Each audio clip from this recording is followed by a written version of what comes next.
having seen now what factors dictated the revision, okay, of the old code, we'll now look at the different provisions or the main topics discussed in the revised corporation code.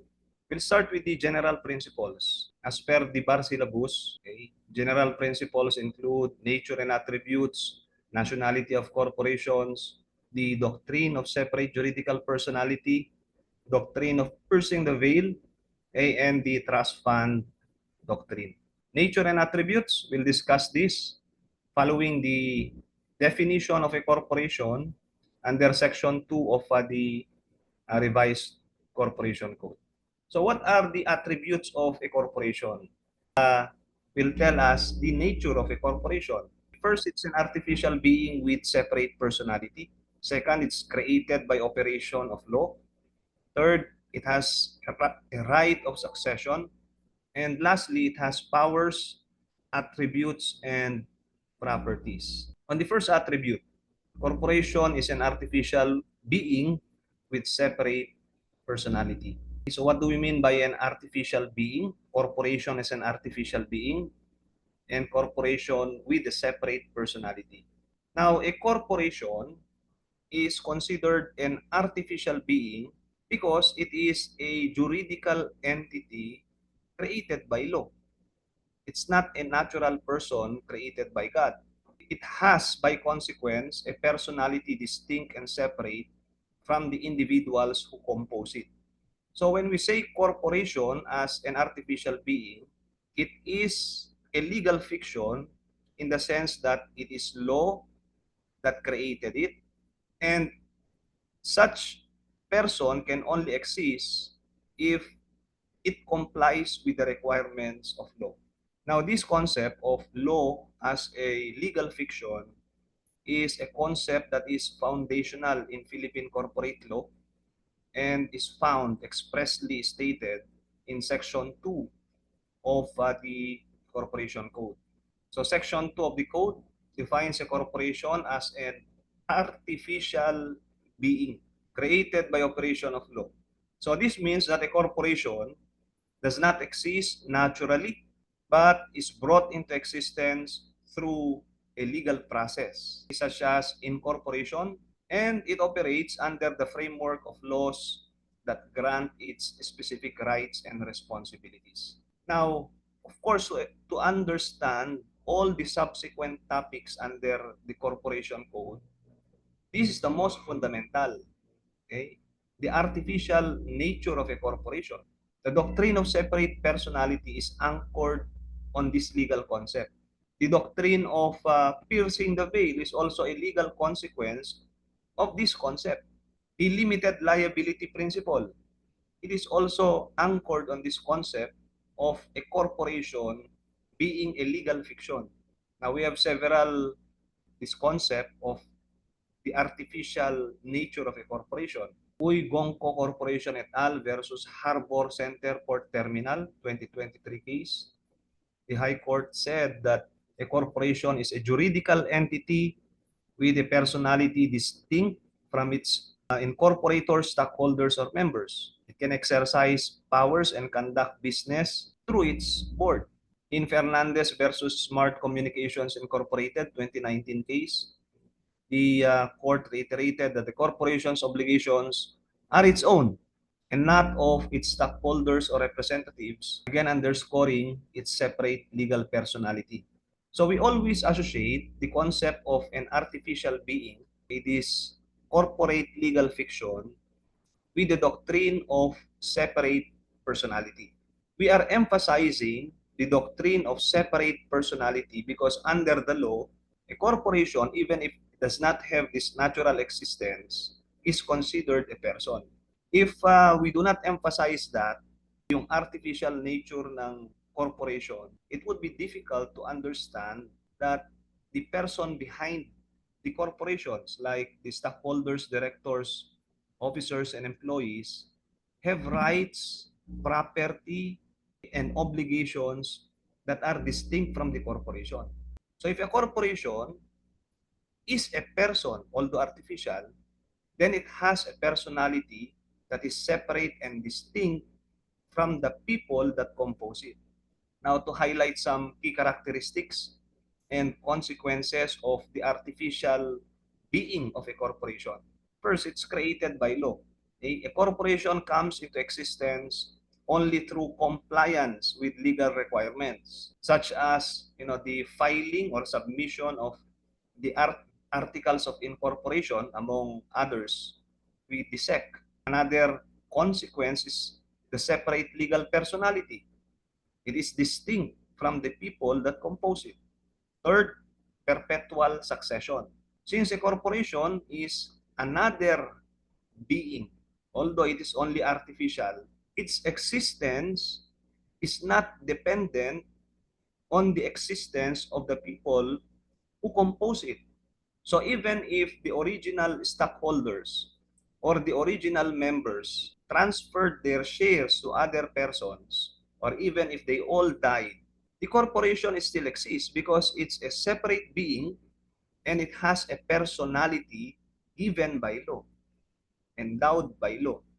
Another legal consequence, limited liability. If you're transacting with a corporation, you're transacting with that artificial being and not the people behind it. So the liability of the corporation is not the liability of the stockholders, members, directors, or officers. So the liability of the people behind the corporation be beyond, it cannot go beyond their shares in the corporation. But otherwise, stockholders cannot be held personally liable for the debts of the corporation because the corporation, being a separate being, has liabilities of its own, different from the stockholders or members. So having discussed what we mean by an artificial being, we have to look into the limitation brought about by a corporation's artificial existence. So you now realize that a corporation exists but not in a way that natural beings exist. Walang katawan ang corporation. So the question now is, how can a corporation act if it does not have a body? How can a corporation who is by law a person invoke rights? How can a corporation who is under the law a person incur liability? So, we have to discuss the limitation brought about by the artificial nature of a corporation. So as to how a corporation acts, how does its artificial nature affect its actions? So under the law, it says that a corporation has a separate legal personality from the people that compose it, but it has no body. So the only way that a corporation can act is indirectly through its directors, officers, and employees. And by legal consequence, these persons, directors, officers, and employees, are agents of the corporation. They serve as the corporation's agents in conducting its affairs. Jurisprudential standards, Phil Harbor Ferries and Port Services Incorporated versus Carlos, 2024 case. The Supreme Court emphasized that a corporation as a juridical entity acts only through its directors, officers, and employees because it cannot do it directly. It has no body. Obligations incurred by the agents in the performance of their corporate duties for as long as it's within their authority are the responsibility of the corporation, not the individuals. Also in Zaragoza versus Tan, 2017, the court reiterated that a corporation's separate legal personality shields the directors and officers from personal liability unless there is clear evidence of fraud, bad faith, or gross negligence. So if you see now the setup, you have an artificial being that does not have a natural existence, so it can only act indirectly through a board, but the board consisting of directors or the trustees cannot be held personally liable because they are mere agents of the corporation. Basta they are doing their functions in good faith, then their decisions are the decisions of the corporation. Some key principles. Again, we reiterate that a corporation is a legal fiction, meaning it exists only because the law allows it to. So kung wala ng revised corporation code or any special law allowing a group of persons to exist as this business organization called corporation, then there is no corporation considered as a person. It cannot act on its own. It cannot act on its own, but must rely on natural persons to perform its functions. Now, agency relationship. Directors, officers, and employees act as agents of the corporation. So for as long as their actions are within the scope of their authority, their actions bind the corporation. Now, limited liability. The corporate veil, meaning the legal fiction, protects directors and officers from personal liability, but such protection can be set aside if they're using this legal fiction to inconvenience the public. If this legal fiction is will be used to perpetrate fraud, to do acts that will produce injustice, then this artificial nature, this legal fiction, this so-called corporate veil could be set aside under the doctrine of piercing the veil. Now, how about the implication of the artificial nature of a corporation on its criminal liability? Can a corporation be held criminally liable considering that it's not like us? Wala yang isip on its own. Wala yang katawan. It has no freedom. It has no intelligence. It can only act through the natural persons behind it. Can a corporation be held criminally liable? Under the old code, parang ang hirap. Okay? Kasi una sa lahat, you cannot imprison a corporation. But under the revised corporation code, a corporation can now be held criminally liable. Well, is that even possible? Yes. Because under the law, under the penal law, aside from imprisonment, there is another kind of penalty, which is fine. Corporations can be fined and therefore be held criminally liable. Now, the corporation, the RCC rather, may be held criminally liable for specific acts or omissions. Tignan natin yung mga provisions sa RCC that expressly provide criminal liability on the corporation, meaning directly on the corporation, this artificial being, and not just on the natural persons behind it. Article or Section 165. A corporation may be held criminally liable when it conducts its business through fraudulent means. 166. If the corporation is used to commit or conceal graft and corrupt practices. 167. If the corporation engages intermediaries for graft and corrupt practices. 168. If the corporation tolerates graft and corrupt practices committed by its directors, officers, or employees. Now, in this situation, as expressly provided by the RCC, a corporation that separate person is criminally liable. The criminal liability of the corporation is separate from the criminal liability of these natural persons who made the corporation do these things. So pwedeng maging criminally liable yung directors, officers, and employees for violation of the Anti-Graft and Corrupt Practices Act. But aside from them, the corporation itself as a separate person may be fined under the revised corporation code. Now, when is a corporation not criminally liable?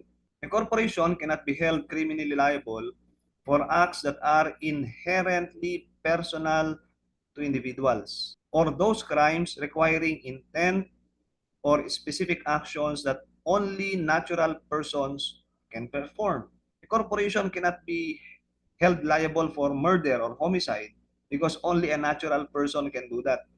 Now, specifically, what are the penalties imposed on corporations? So you have these provisions dealing with the penal provisions in sections 165 to 168.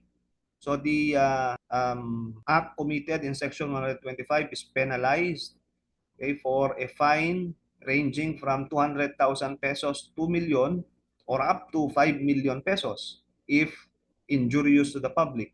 In 166, the fine is 100,000 pesos to 5 million pesos. And for the other violations, once under section 170, the penalty is fine ranging from 10,000 pesos to 1 million pesos with the possibility of corporate dissolution in severe cases. Pwedeng ipasara yung corporation. Let's look at some jurisprudential standards. The Supreme Court clarified that corporate officers may be held personally liable for crimes committed by the corporation if they actively participated in or had the power to prevent the wrongful act. In ABS-CBN Corporation versus Gozon 2015, the court emphasized that corporate officers cannot hide behind the corporation's separate legal personality to escape liability. Active participation or managerial responsibility is key to establishing personal criminal liability. So let's explain this.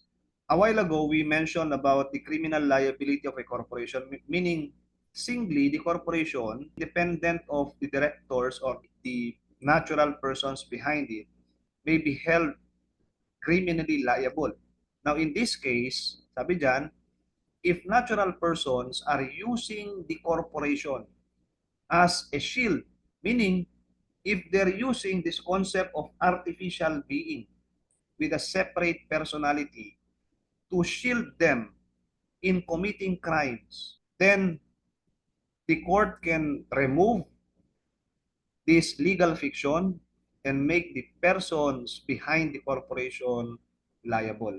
In People of the Philippines versus E&D Parts Supply, they incorporated 2024 case, the court reiterated that corporate officers must be proven to have directly contributed to or facilitated the commission of the offense to be held criminally liable. So if you look kasi dito sa mga provisions na to, while it is true that a corporation may be fined and therefore made criminally liable, this cannot happen if natural persons, okay, did not commit any criminal offense. Tulad dito, corporation tolerating graft and corrupt practices. Para maging criminally liable ang isang corporation under section 168, then there must be individuals who are actually committing graft and corrupt practices within the corporation. So these natural individuals, okay, will be charged criminally, and as a consequence also the corporation will be fined and therefore be held criminally liable. But the criminal liability of these persons are different from the criminal liability of the corporation. Well, directors who participated in the graft and corrupt practices may be imprisoned, but the corporation cannot be imprisoned. It will be meted with a different criminal penalty, which is fine. So it's now clear that a corporation could be held criminally liable. Only that you cannot impose the penalty of imprisonment, and that a corporation cannot be held criminally liable for crimes that could only be done by a natural person. Now, how about on the issue of moral damages? Dahil sa pagiging artificial being ng corporation, hindi talaga siya, gawa lang siya ng batas. Is it entitled to moral damages? Is it entitled to moral damages? Now, this is the jurisprudence here. We rely on jurisprudence because the corporation code, the revised corporation code, does not expressly provide a rule on moral damages. But as per jurisprudence, as a general rule, corporations are not entitled to moral damages. Well, simply because a corporation does not have feelings. A corporation is just an artificial being. It is incapable of experiencing physical suffering or emotional distress. That's the general rule. Exception, if the corporation has a goodwill. If a corporation enjoys a good reputation, and this goodwill or this reputation is unjustly unharmed. Plus, there is clear and convincing evidence of the damage as well as the link or the causal connection of this damage to the wrongful act, then a corporation can be awarded with moral damages. Let me repeat on that point. This is only the exception. Usually, hindi nakaka-collect ng moral damages ang corporation. But it can only do that when it has a good reputation, that reputation has been harmed, there is clear and convincing evidence that this damage or this harm was caused by the wrongful act of another being. Entitled sa moral damages ang corporation. So what would be the applicable provision so that a corporation can claim moral damages? If there is no express provision in the RCC or even in the old code about moral damages, well, still, the provisions in the Civil Code, Articles 2217 and 2219. 2217 defining moral damages and 2219 enumerating cases where one can recover moral damages. Now, let's look at the cases decided by the court. This 2017 case, Penn Development Corporation versus Martinez Leyva Incorporated. The Supreme Court reiterated that corporations are generally not entitled to moral damages because they cannot experience emotional or physical suffering. However, moral damages may be awarded in exceptional cases where the corporation's reputation is debased, resulting in social humiliation, provided there is sufficient factual basis. Chevron Philippines Incorporated versus Mendoza 2019, the court again emphasized that claims for moral damages must be substantiated by clear and convincing evidence. Mere allegations are insufficient. And in Tuna Processors Incorporated versus Frescomar Corporation 2024, the court clarified that moral damages for corporations are not automatic and require proof of inquiry, a culpable act, and a causal connection between the act and the injury. So what can we get from these three cases? Well, first, the general rule is corporations cannot or are not entitled to moral damages as a consequence or as a limitation brought about by their artificial being. Second, claim for moral damages is an exception, meaning it's awarded only in rare cases. Third, the quantum of evidence required so that the corporation can claim for moral damages is clear and convincing evidence. Meaning, a quantum of proof that is higher than that required in civil cases, preponderance of evidence, but lower than that required in criminal cases. So, it's a bit high. Also, the claimant corporation must establish the link. Dapat ipakita niya yung connection nung na-experience niyang damage, meaning the social humiliation or the debasement of its reputation with that of the injurious act of another individual. Kailangang i-establish yung link. So, okay, you have this some sort of summary when corporations may claim moral damages? A corporation may claim moral damages if its reputation is unjustly harmed, such as in cases of libel or defamation, provided there is clear evidence of the damage and its causal link to the wrongful act. Exceptional circumstances. The court may allow moral damages only in rare cases where the corporation suffers harm analogous to those listed in Article 2219 of the Civil Code, such as acts contrary to law or public policy. Now, when are corporations not entitled to moral damages? Now, as a juridical person, corporations cannot experience emotional or physical suffering, which are the primary basis of moral damages. Kaya nga, general rule, hindi pwedeng mag-demand ng moral damages ang corporation because if we speak of moral damages, it has something to do with emotions and physical suffering. So if you file a pleading mentioning a corporation as a claimant for moral damages, hindi mo pwedeng ilagay doon na sleepless nights, di ba? Hindi makakain because that's impossible due to the nature of a corporation. Also, reiterated in these cases dealing with moral damages, hindi pwedeng mere allegation lang. Hindi pwede porket sinabi mo na doon sa complaint na nasira yung reputation ng corporation, that the corporation claimant can already collect damages. Claims for moral damages must be supported by evidence, clear and convincing evidence. Mere allegations or unsupported claims will not be enough. So, we're done with the first attribute, dun sa artificial being pa lang. Separate personality, we will discuss this in the other subtopic, doctrine of separate personality, but as a prelude, this is the concept of a corporation's separate juridical personality, okay, wherein a corporation is treated as a legal entity distinct from its incorporators, stockholders, or members.